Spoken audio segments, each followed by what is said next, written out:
यो चाहिँ अब चाहिँ हामी यो मेन्सुरेसनको सेडेड पार्टको एरिया निकाल्ने आई नम्बरमा पुगेका छौँ। आई नम्बरमा हेर्नुभयो भने हेर्नु फेरि बाहिरपट्टि कुन फिगर छ, बाहिरपट्टि अपोजिट साइडहरू इक्वल भएको छ, यानि कि यो बाहिरको के हो, रेक्ट्याङ्गल हो। रेक्ट्याङ्गलभित्र दुईवटा साना साना 4 सेन्टिमिटर भएको एउटा स्क्वायर, 4 सेन्टिमिटर भएको अर्को स्क्वायर, दुईवटा स्क्वायर छ भनेपछि यो रेक्ट्याङ्गलबाट हामीले यो दुईवटा स्क्वायरको एरिया घटायो भने बाँकी रहेको यो पार्टको यो सेडेड पार्टको एरिया आउँछ। यहाँ सेडेड गरिएको छ हो, त्यो सेडेड पार्टको एरिया आउँछ। यो स्क्वायर घटाउनु पर्यो। अब त्यसै गरी तपाईँले पहिला रेक्ट्याङ्गलको एरिया निकाल्नु होला, लेन्थ इन्टु ब्रेथ गरेर 120 सेन्टिमिटर स्क्वायर आउँछ रेक्ट्याङ्गलको एरिया। अनि फर स्क्वायर भनेर स्क्वायरको लागि लेन्थ 4 सेन्टिमिटर छ, एरिया अफ स्क्वायर भनेर दुईवटा स्क्वायरको निकाल्नु, एल स्क्वायर हुन्छ एरिया अफ स्क्वायर, दुईवटा स्क्वायर बराबर लेन्थ भएको छ, त्यही भएर 2L स्क्वायर फर्मुला लगाइदिनु होला, दुईवटा स्क्वायरको एरिया आउँछ एकैताली। र रेक्ट्याङ्गलबाट दुईवटा स्क्वायरको एरिया घटाइदिनु भयो भने सेडेड पार्टको एरिया आउँछ। त्यो जी नम्बर आई नम्बरको भयो। अब जे नम्बरको पालो। जे नम्बरमा हेर्नुभयो भने यहाँ पनि एउटा बाहिरपट्टि रेक्ट्याङ्गल छ, अपोजिट साइड इक्वल भएको। हेर्नु त यो 15 cm, यो पनि 15 cm, यो 12 cm, यो साइड पनि ब्रेथ पनि 12 cm, लेन्थ 15 ब्रेथ 12। यहाँबाट तपाईँले बाहिरपट्टिको रेक्ट्याङ्गलको एरिया निकाल्न सक्नुहुन्छ। र भित्रपट्टि हेर्नुभयो भने दुईवटा अर्को रेक्ट्याङ्गल छ, सानो सानो रेक्ट्याङ्गल छ। अब फर बिग रेक्ट्याङ्गल भनेर ठुलो रेक्ट्याङ्गलको एरिया निकाल्नु, लेन्थ 15 cm ब्रेथ 12 cm गरेर एरिया निस्किन्छ। 15 12 180 सेन्टिमिटर स्क्वायर। र भित्रपट्टि फर स्मल रेक्ट्याङ्गल भनेर दुईवटा रेक्ट्याङ्गलको फर्मुला उस्तै डाइमेन्सनको छ, length 5 cm breadth 4 cm, length 5 cm breadth 4 cm। यहाँबाट दुईवटा रेक्ट्याङ्गलको फर्मुला एल इन्टु बी गरेर एउटा रेक्ट्याङ्गलको आउँछ, 2LB गर्नुभयो भने दुईवटा रेक्ट्याङ्गलको एकैताली आउँछ। 5 4 20, 22 40।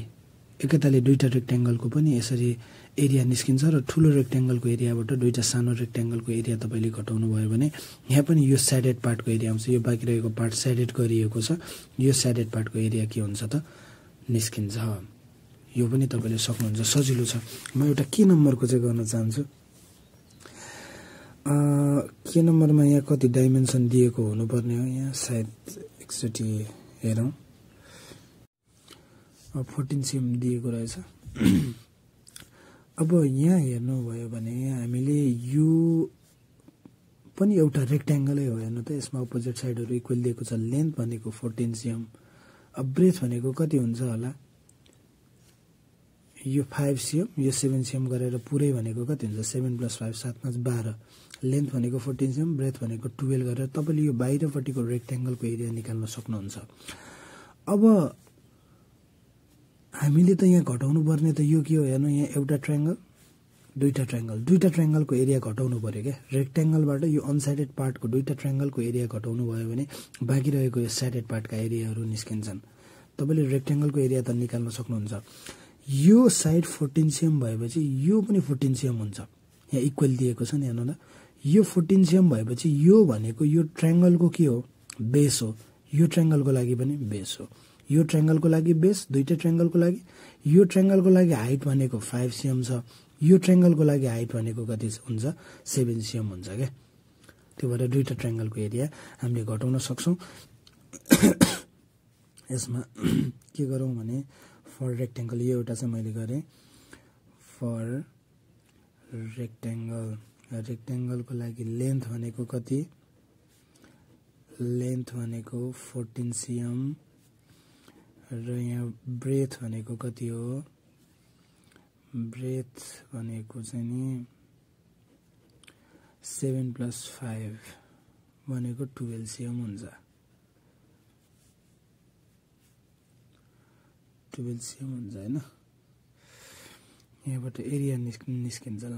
नाउ एरिया भनेको एल इन्टु बी हो फर्मुला। 14 × 12 भनेको कति हुन्छ होला,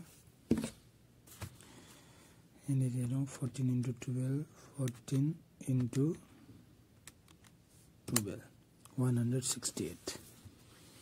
14 × 12 भनेको 168 सेन्टिमिटर स्क्वायर आयो। अब एन्ड फर ट्रायङ्गल, ट्रायङ्गलको एरिया निकाल्दा दुईटैको लागि बेस भनेको कति हो, दुईटा ट्रायङ्गलको लागि बेस भनेको 14 cm हो। तर हाइट के छ, फरक छ। हेर्नु त हाइट फरक छ। एउटा ट्रायंगलको लागि हाइट 1 भनेको 5 cm छ र अर्को ट्रायंगलको लागि हाइट 2 भनेको कति छ 7 cm छ। नाउ यहाँबाट पनि एरिया निस्किन्छ। एरिया अफ दुईटा ट्रायंगलै निकालौं है। एरिया अफ टु ट्रायंगल, दुईटा ट्रायंगलकै एरिया निकालौं। ट्रायंगलको एरिया निकाल्ने formula 1/2 into base into height. h1 गरे भने h1 भएको ट्रायंगलको हाइट निस्कियो plus 1/2 into base into h2 गरे भने सेकेन्ड हाइट भएको ट्रायंगलको पनि एरिया निस्किन्छ। 1/2 इन्टु बेस भनेको कति हो, दुईटैको लागि बेस त एउटै हो 14। h1 कति छ 5 प्लस 1/2 इन्टु बेस भनेको यसको लागि पनि 14, h2 भनेको कति 7। 2 7 जा 14 काटिन्छ, 7 5 जा 35, 2 7 जा 14 काटिन्छ, 7 7 जा 49, 35 र 49 जोड्दा कति हुन्छ 9 5 ले 14 को 4 carry over 1 4 3 7 8 84 सेन्टिमिटर स्क्वायर आउँछ। अब तपाईले माथि रेक्टेंगलको एरिया 168 बाट एरिया अफ दुईटा ट्रायंगल घटाउनु भयो भने साइडेड पार्टको एरिया आउँछ। मैले यहाँ गरे again area of sided part भनेको मैले यसलाई A1 भन्छु है ब्र्याकेटमा, यसलाई चाहिँ A2 भन्छु भने A1 बाट A2 लाई घटाउनु पर्यो। 168 माइनस 84 भनेको कति हुन्छ 168 माइनस 84 नै आयो हैन। ल साइडेड पार्टको एरिया कति रहेछ 84 सेन्टिमिटर स्क्वायर। यसरी चाहिँ हामीले गर्न सक्छौं।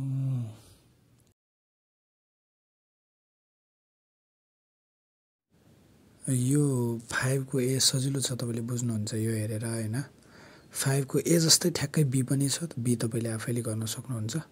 यसमा सायद केही समस्या हुँदैन जस्तो लाग्छ। अब यो टोटल कस्ट एरिया पेरिमिटर हामीले पहिलेदेखि पढेको, अब यो टोटल कस्टको चाहिँ कसरी गर्ने भन्ने कुरा जुन त्यहाँ फर्मुला लेखिएको छ त्यो म भन्छु, ध्यान दिएर सुन्नु। ए र बी को हामीले त्यसरी सुरु गरिसकेपछि अब हामीले पहिला के बुझ्नुपर्छ भने यो टोटल कस्ट निकाल्ने वाला क्वेशनहरुमा टोटल कस्ट निकाल्ने जहिले दुईटा फर्मुला हुन्छ। एउटा भनेको रेट इन्टु एरिया र अर्को भनेको रेट इन्टु पेरिमिटर।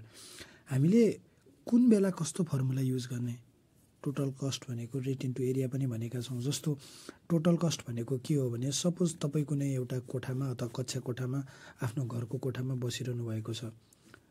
यो रेक्टेंगुलर रुम अथवा स्क्वायर रुम जस्तो पनि हुन सक्छ।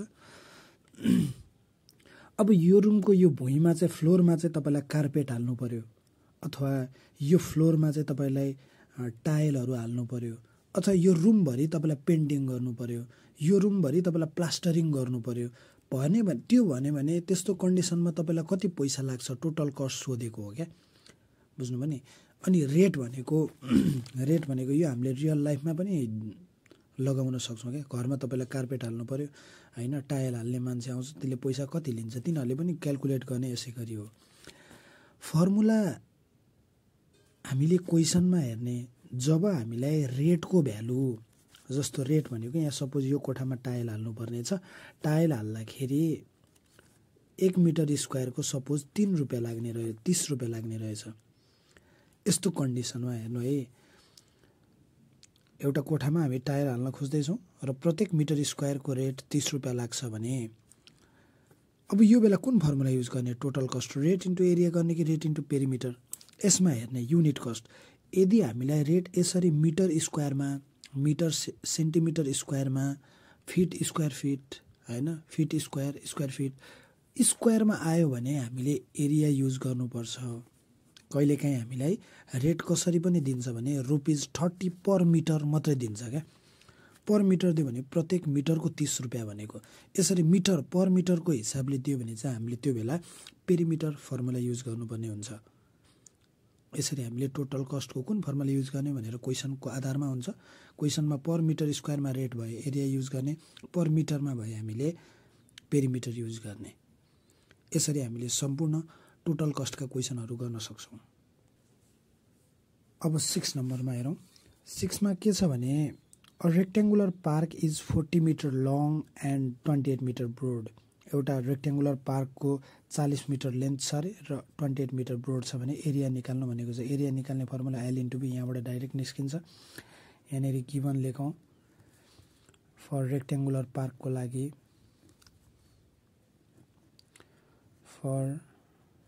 रेक्ट्याङ्गुलर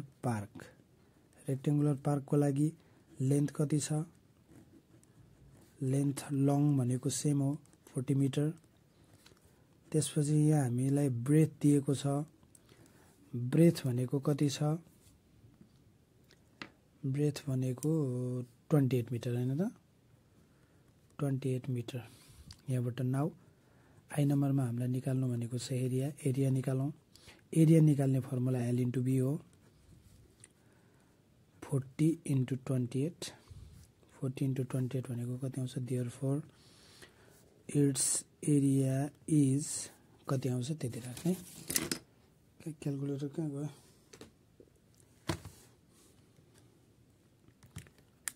40 इन्टु 28 भनेको 1120 metre square.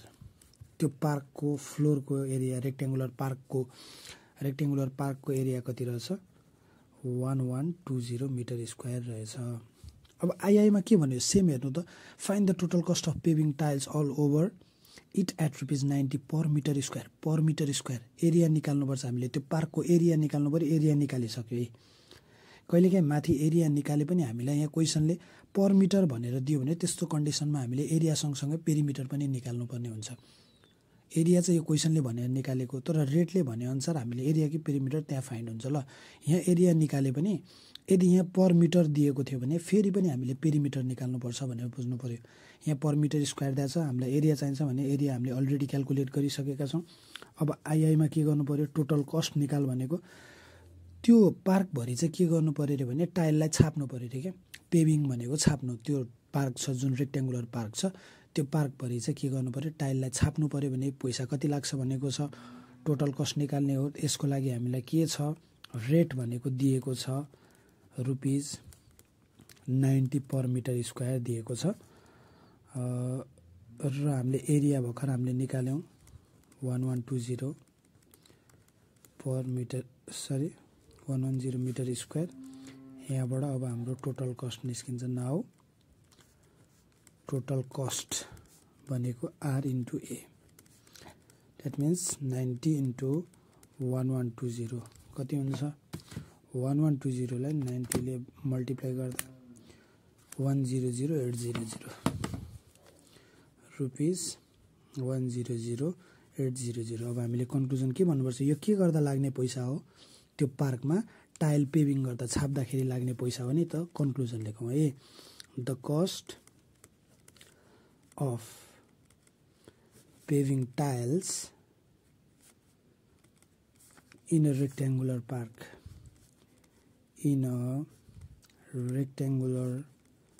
Park is rupees कति हो? 100,800। यसरी हामीले कस्ट निकाल्न सक्छौँ, टोटल कस्ट।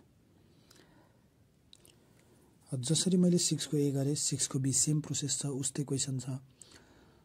तपाईँले गर्न सक्नुहुन्छ। सबै क्वेसन मैले गरेँ भन्दा पनि एउटा सिकाएपछि यस्तै क्वेसन तपाईँले गर्नुभयो भने तपाईँले पनि अलि राम्रोसँग प्र्याक्टिस हुन्छ, राम्रोसँग आउँछ।